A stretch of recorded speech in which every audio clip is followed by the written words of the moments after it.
অক্টোবরে 28 তারিখ রক্ত ঝরার দিন।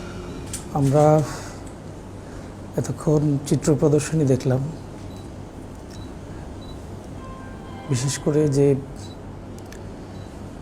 একটা ভিডিও চিত্র আমরা দেখেছি। ভিডিও চিত্রতে আমরা ওই সময় শহীদ ভাইদের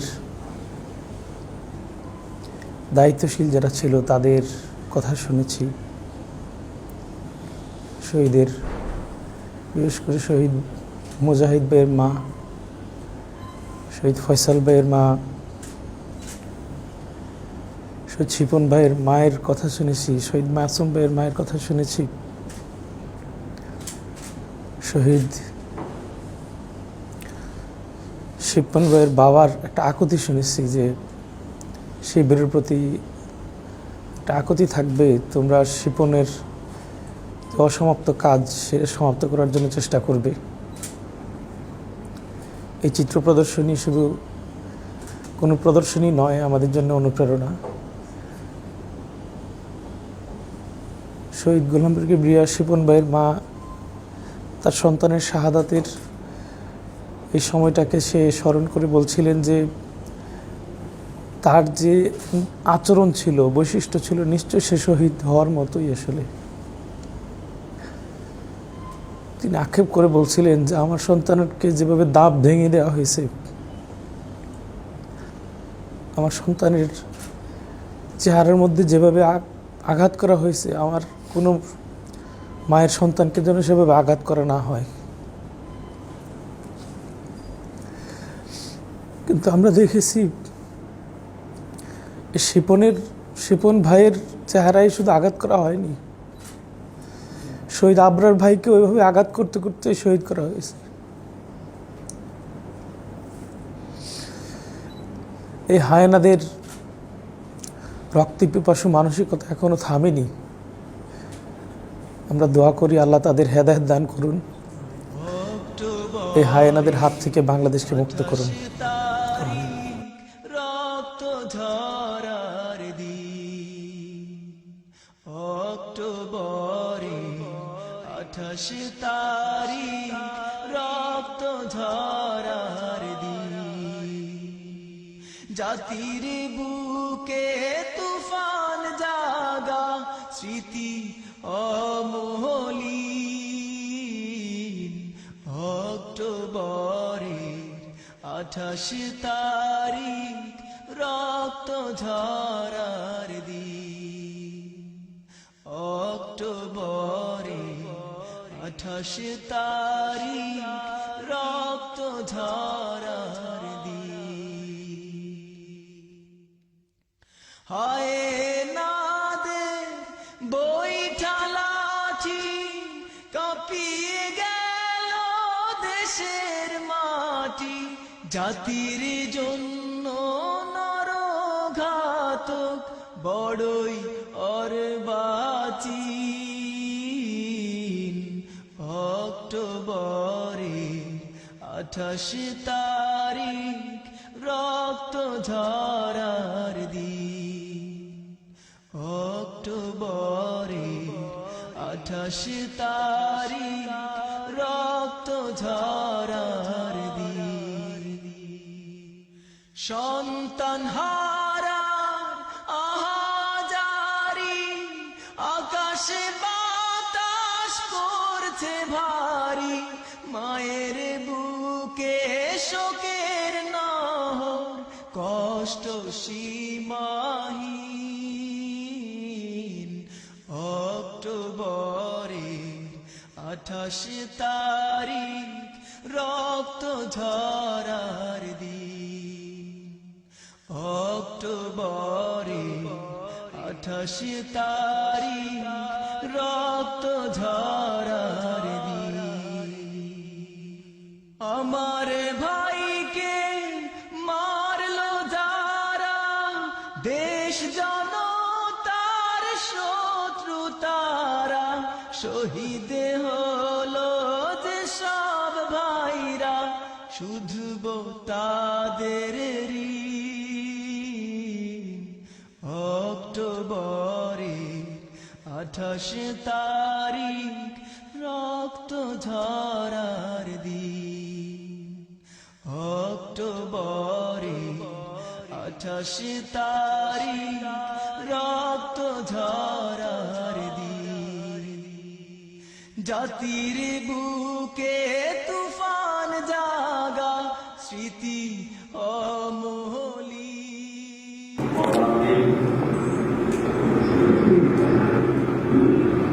তাদের সন্তান যারা মৃত্যুবরণ করেন, তাদের পিতামাতার পক্ষে এই বিশ্ব সহ্য করা,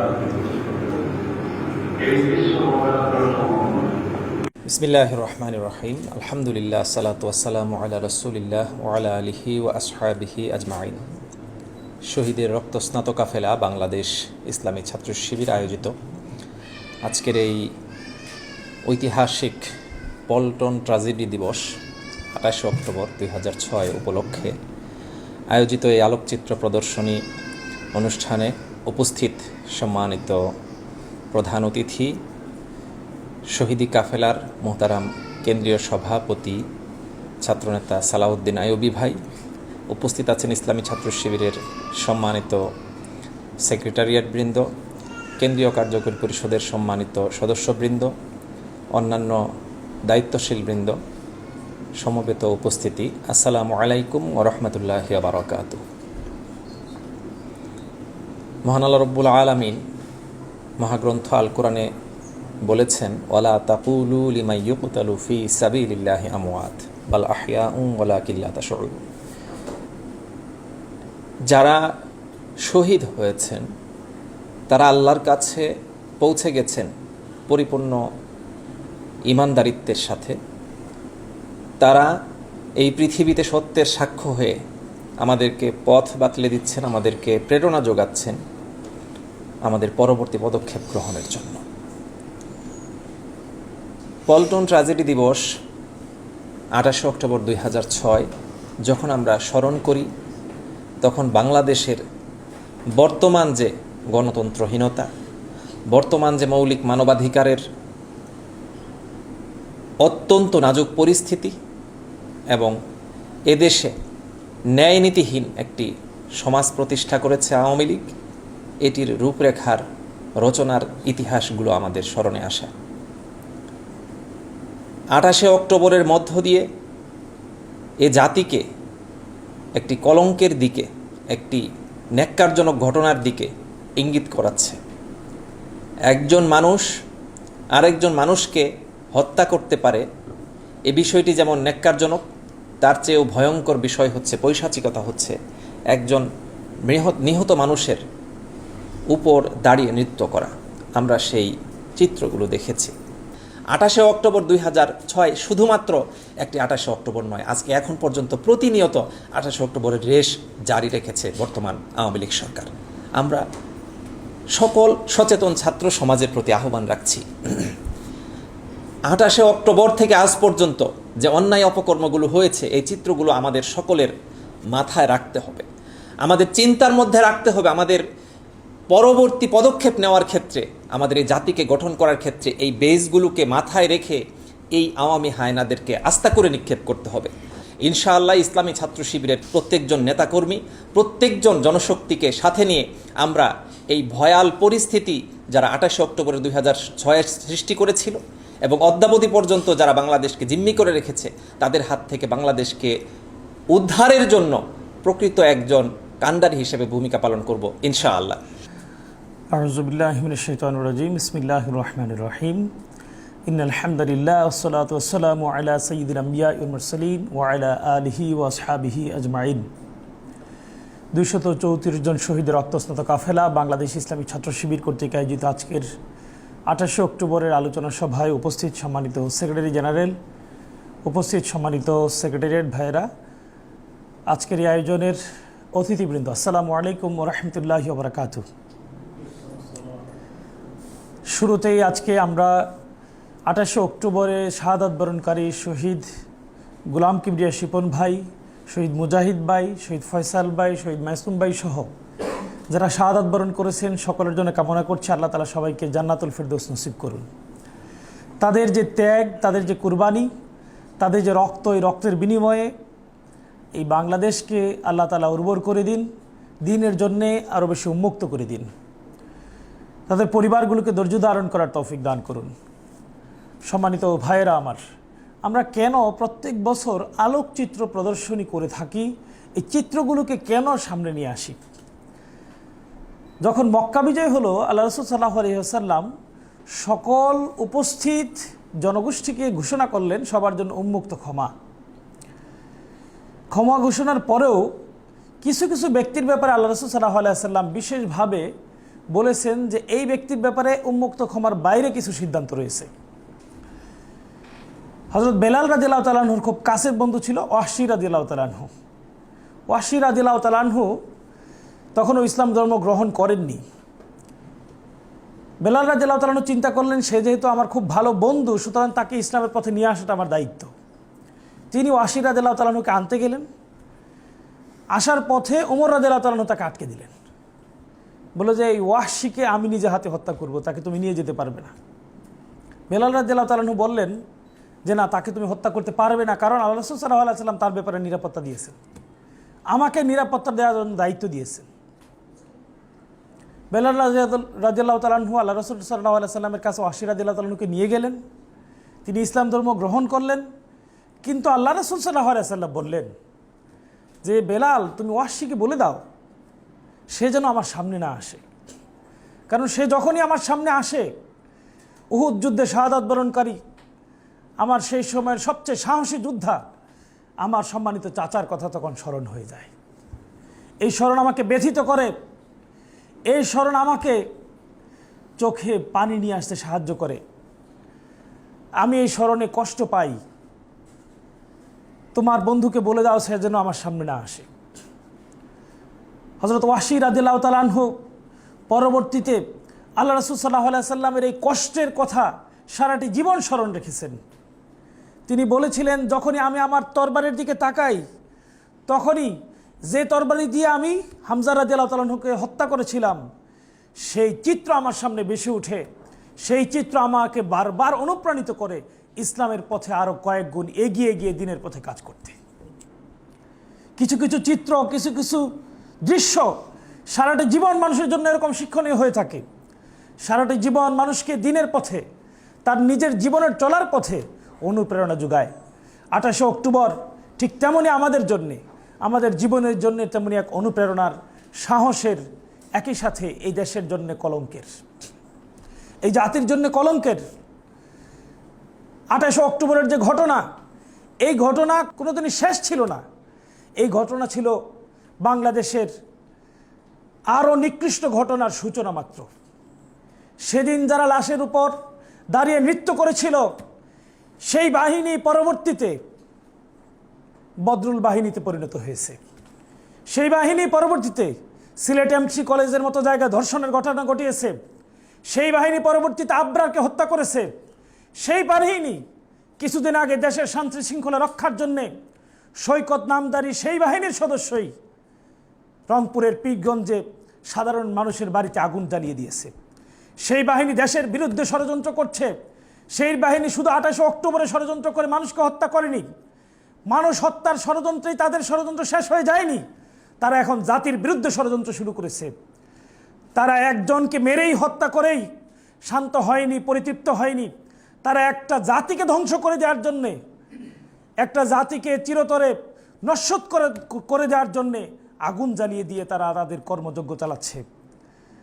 আমি সম্মানিত বাংলাদেশের প্রধানমন্ত্রী, তার কাছে আবেদন জানাতে চাই, আপনার এই নিকৃষ্ট গণধিক্ষিত বাহিনীকে যেভাবে 28শে অক্টোবরে ডাক দিয়ে লাঠি বইটা নিয়ে আজকে মাঠে দাঁড় করিয়ে দিয়েছিলেন, আমি অনুরোধ করব আবার ডাক দেন। যাদের হাতে আপনি লগি বইটা তুলে দিয়েছিলেন, তাদের হাতে আর লগি বাইছে নেই, তাদের সবার হাতে এখন AK-47, তাদের হাতে এখন আগুন, যে আগুন দিয়ে সাম্প্রদায়িক দাঙ্গা লাগানোর জন্য হিন্দুদের বাড়িতে আগুন দেয়া হচ্ছে। তাদের হাতে, এক একজনের হাতে এখন অস্ত্র, তাদের হাতে ধর্ষণের ছুরি, তাদের হাতে আব্রারকে হত্যা করার সেই নিকৃষ্ট পোশাক, তাদের হাতে বাংলাদেশের রক্ত, তাদের হাতে ভুলুণ্ঠিত হচ্ছে বাংলাদেশের স্বাধীনতা, সার্বভৌমত্ব। তাদেরকে আপনি থামান। তারা থামবার নয়, তারা কখনোই কোনোভাবেই বাংলাদেশকে শান্তিতে থাকতে দিবে না। সুতরাং অনুরোধ করব, শহীদ ফয়সাল ভাইয়ের, শহীদ মুজাহিদ ভাইয়ের, শহীদ গোলাম কিবরিয়া শিপন ভাইয়ের রক্তের উপর দাঁড়িয়ে যে হুঙ্কার আপনি করছেন, যে অহংকার আপনি দেখাচ্ছেন, এই অহংকার আপনার জন্য বেশি দিন সুখকর হবে না। এই অহংকারের যদি পরিতৃপ্ত প্রশান্তিময় সমাধান করতে হয়, তাহলে এই বাহিনীকে থামাতে হবে। সেই শহীদ মুজাহিদ ভাই, শহীদ মাসুদ ভাইয়ের প্রিয় কাফেলা বাংলাদেশ ইসলামী ছাত্র শিবিরকে বাংলাদেশের প্রতিটি ক্যাম্পাসে, প্রতিটি ঘরে ঘরে দ্বীনের দাওয়াত পৌঁছে দেওয়ার সুযোগ করে দিতে হবে। যদি দিতে পারেন, ছাত্র শিবির আপনাদের এই কুলাঙ্গার সন্তানদেরকে মানুষে পরিণত করবে। ছাত্র শিবির 28 অক্টোবরের এই নিকৃষ্ট ঘটনাকে পরিবর্তন করে দিয়ে এই পল্টন থেকে বিজয়ের পতাকা উত্তোলন করে বাংলাদেশের মানুষের ঘরে ঘরে স্বাধীনতার সুফল পৌঁছে দিবে ইনশাআল্লাহ। ছাত্র শিবির নতুন করে এই বাংলাদেশকে একটি সুন্দর, সুজলা সুফলা, দক্ষ, দেশপ্রেমিক এবং সৎ নাগরিকে পরিণত করে বাংলাদেশকে নতুন করে সোনার বাংলাদেশে পরিণত করার জন্যে উপযোগী লোক তৈরি করবে ইনশাআল্লাহ।